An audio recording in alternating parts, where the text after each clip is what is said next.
Hello everyone. ഒരു trader തീർച്ചയായിട്ടും അറിഞ്ഞിരിക്കേണ്ട ഒരു കാര്യമാണ് ചാർട്ട് അനാലിസിസ്. കാരണം നമ്മൾ എങ്ങനെയെങ്കിലും കുറച്ച് പൈസ ഒപ്പിച്ചിട്ട് കൊണ്ടിടുകയല്ല, നമുക്ക് തീർച്ചയായിട്ടും പഠിക്കാണ്ട് നമുക്ക് എല്ലാവർക്കും അറിയാം. അപ്പോൾ എങ്ങനെയാണ് ഒരു കൃത്യമായിട്ട് എന്താ പറയുക ഒരു ചാർട്ട് അനാലിസിസിലൂടെ നമുക്കൊരു പ്രോഫിറ്റബിൾ ട്രേഡർ ആവാൻ നോക്കാം. ഫസ്റ്റ് തന്നെ ചാർട്ട് അനാലിസിസിലെ ഏറ്റവും ബേസിക് ആയിട്ടുള്ള കാര്യമാണ് ചാർട്ടിൽ സപ്പോർട്ടും റെസിസ്റ്റൻസും മാർക്ക് ചെയ്യുക. റെസിസ്റ്റൻസ് പറഞ്ഞാൽ എന്താണെന്ന് അറിയാത്തവർക്കും സപ്പോർട്ട് എന്താണെന്ന് അറിയാത്തവർക്കും പറഞ്ഞുതരാം. സപ്പോർട്ട് എന്ന് വെച്ച് കഴിഞ്ഞാൽ എന്താണെന്ന് വെച്ച് കഴിഞ്ഞാൽ സ്റ്റോക്ക് ഈ റെസിസ്റ്റൻസ് പറഞ്ഞാൽ മുകളിൽ നിന്ന് താഴത്തേക്ക് എന്താ പറയുക റെസിസ്റ്റ് ചെയ്ത് വിടുന്ന റെസിസ്റ്റൻസ് ആ വാക്കിൽ തന്നെ ഉണ്ടല്ലോ.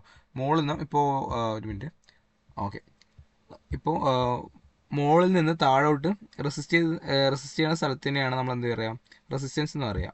അതുപോലെ താഴെ നിന്ന് സപ്പോർട്ട് എടുക്കുന്ന സ്ഥലത്തിന് എന്താ പറയുക, അതായത് താഴെ നിന്ന് ഒരു സപ്പോർട്ട് എടുക്കുന്നത് മീൻസ് അവിടെ നിന്നാണ് പിന്നെ തിരിച്ചു കയറുന്നത്. അവിടെ നിന്നാണ് എന്താ പറയുക ഒന്ന് തിരിച്ചു പോകുന്ന സ്ഥലത്തിനെയാണ് നമ്മൾ എന്താ പറയുക സപ്പോർട്ട് എന്ന് പറയുക. അപ്പോൾ ഇത് സപ്പോർട്ടും താഴെ നിന്ന് സപ്പോർട്ട് ചെയ്യുന്ന സപ്പോർട്ടും മുകളിൽ നിന്ന് റിജക്ഷൻ അതായത് റെസിസ്റ്റൻസ് എന്ന് പറയും. സപ്പോർട്ടും റെസിസ്റ്റൻസും കേട്ടോ. ഇതാണ് ഏറ്റവും ബേസിക് ആയിട്ടുള്ള ഒരു എന്താ പറയുക ചാർട്ട് അനാലിസിസ്. സപ്പോർട്ടും റെസിസ്റ്റൻസും മാർക്ക് ചെയ്യുക. കയറി പോണ സ്റ്റോക്ക് റെസിസ്റ്റ് ചെയ്തിട്ട് താഴെ വരും, താഴെ നിന്ന് സപ്പോർട്ട് എടുത്തിട്ട് പിന്നെ തിരിച്ചു കയറും. ഇതാണ് അതിൻ്റെ ഒരു ലോജിക്ക് കേട്ടോ.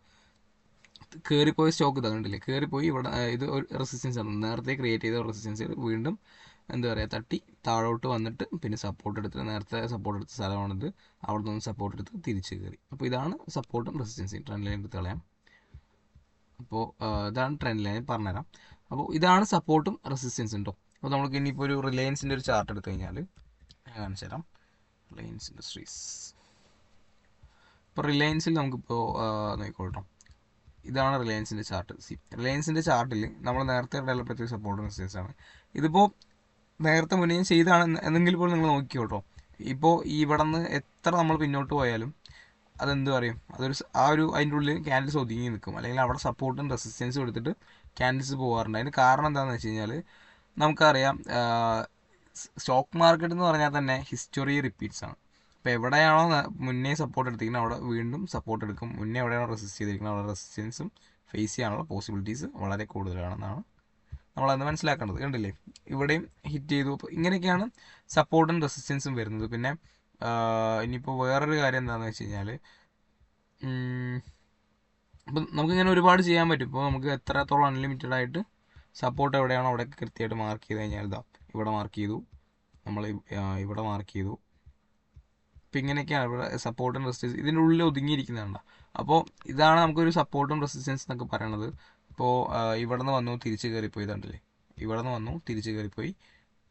അപ്പോൾ ഇതെല്ലാം ഇപ്പോൾ നമ്മൾ ബേസിക്കായിട്ട് ചെറിയൊരു ട്രേഡർ ആണെങ്കിൽ പോലും എന്താ പറയുക ഇവിടെ നിന്നൊരു ബൈ കൊടുത്തു, ഇവിടെ നിന്നൊരു ബൈ കൊടുത്തു കഴിഞ്ഞാൽ നമുക്ക് ഇവിടെ റെസിസ്റ്റൻസ് ഫേസ് ചെയ്തു. പക്ഷേ ഈ റെസിസ്റ്റൻസ് അതായത് റെസിസ്റ്റൻസ് ബ്രേക്ക് ചെയ്ത് മുകളിലോട്ട് പോകുമ്പോൾ നമ്മൾ എന്ത് പറയും, ബ്രേക്ക് ഔട്ട് എന്ന് പറയും.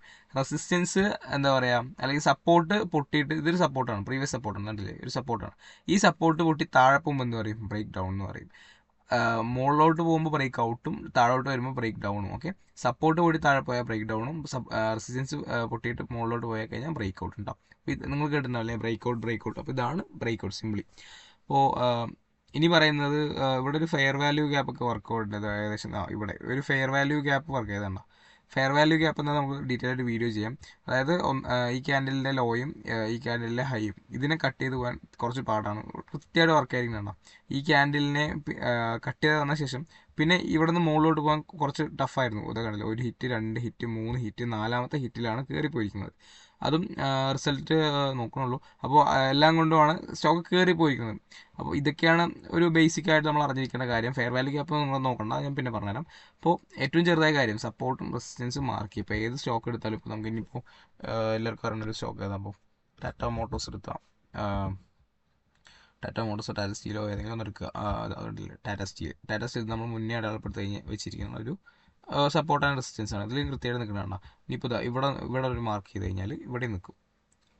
ഇതുണ്ടല്ലേ, ഇതാണ് ഒരു പ്രീവിയസിലെ ഒരു സോൺ. ഈ ബ്രേക്ക് ഔട്ട് തന്ന ശേഷം നമ്മളൊരു കാര്യം ശ്രദ്ധിച്ചിട്ടുണ്ടാവും, ഇവിടെ നിന്ന് ഇത് സപ്പോർട്ട് എടുത്തിട്ട് പിന്നെ ഈ റെസിസ്റ്റൻസ് ഫേസ് ചെയ്യാൻ നമുക്ക് കുറച്ച് എന്താ പറയുക ഒന്ന് ടൈം എടുത്തു. അത് കഴിഞ്ഞിട്ട് ബിൽഡപ്പ് എടുത്തിട്ട് വീണ്ടും സ്റ്റോക്ക് കയറിപ്പോയി. ഈ കയറിപ്പോയ സ്റ്റോക്ക് പ്രോഫിറ്റ് ബുക്കിങ്ങിന് വന്നത് നിന്ന് എവിടെ നമുക്ക് നമ്മളെ പ്രീവിയസ് റെസിസ്റ്റൻസിലാണ്, അതായത് ഈ പ്രീവിയസ് റെസിസ്റ്റൻസിലാണ് സ്റ്റോക്ക് വന്ന് സപ്പോർട്ട് എടുത്തിരിക്കുന്നത്. അതായത് നമ്മൾ തീർച്ചയായിട്ടും അറിഞ്ഞിരിക്കേണ്ട കാര്യമാണ്, ഒരു സ്റ്റോക്ക് സപ്പോർട്ട് റെസിസ്റ്റൻസ് ബ്രേക്ക് ചെയ്ത് കയറിപ്പോയാൽ പിന്നെ അത് തിരിച്ചിറങ്ങുമ്പോൾ ഇതെന്തായിരിക്കും? സപ്പോർട്ടായിരിക്കും. അതായത് റെസിസ്റ്റൻസ് ബ്രേക്ക് ചെയ്ത് മുകളിലോട്ട് പോയ സ്റ്റോക്ക് തിരിച്ചിറങ്ങിക്കഴിഞ്ഞാൽ അതൊരു എന്തായിരിക്കും? സപ്പോർട്ടായിരിക്കും. ഇവിടെ എല്ലാവരും നിങ്ങൾ നോക്കി കാണാൻ പറ്റും. ഇതൊരു പ്രീവിയസ് കട്ട റെസിസ്റ്റൻസ് ആണ്. ഈ റെസിസ്റ്റൻസ് ബ്രേക്ക് ചെയ്ത് സ്റ്റോക്ക് മുകളിലോട്ട് പോയി പിന്നെ അത് എന്തായി? ഒരു സപ്പോർട്ട് സോണായി. ഇവിടെയും ശ്രദ്ധിച്ചാൽ മനസ്സിലാവും ഇതൊരു റെസിസ്റ്റൻസ് ആണ് അല്ലേ? ഈ റെസിസ്റ്റൻസിനെയും ഫേസ് ചെയ്തിട്ട് ഇതല്ലേ ഇവിടെ ഇതും ഫേസ് ചെയ്തിട്ട് സ്റ്റോക്ക് മുകളിലോട്ട് ഇവിടെ ഇതൊക്കെ തന്നെയാണ്. ഇവിടെയും മുകളിലോട്ട് പോയി പിന്നെ ഇവിടെ തന്നെ ഇവിടെ നിന്ന് ഈ റെസിസ്റ്റൻസ് ഫേസ് ചെയ്തിട്ട് മുകളിലോട്ട് പോയി പിന്നെ ഒന്ന് സപ്പോർട്ട് എടുത്തു, പിന്നെയും കയറിപ്പോയി ഇവിടെ നിന്നൊക്കെ താഴെ വന്നു, ഇവിടെ സപ്പോർട്ട് എടുത്തു, പിന്നെ സപ്പോർട്ട് വിട്ട് ഒന്ന് താഴെ പോയി, ഇവിടെ നിന്ന് താഴെ പോയി, പിന്നെ വീണ്ടും ഇവിടെ സപ്പോർട്ട് എടുത്തു. അപ്പോൾ ഇങ്ങനെയൊക്കെയാണ് സ്റ്റോക്കിൻ്റെ ഒരു ബേസിക് മൂവ്മെൻറ്റ്സ്. അപ്പോൾ ഇതുപോലും അറിയാൻ നമ്മൾ ഒരിക്കലും ട്രേഡ് ചെയ്യാൻ പറ്റില്ല. നമ്മൾ തീർച്ചയായിട്ടും ഇതൊക്കെ അറിയണം.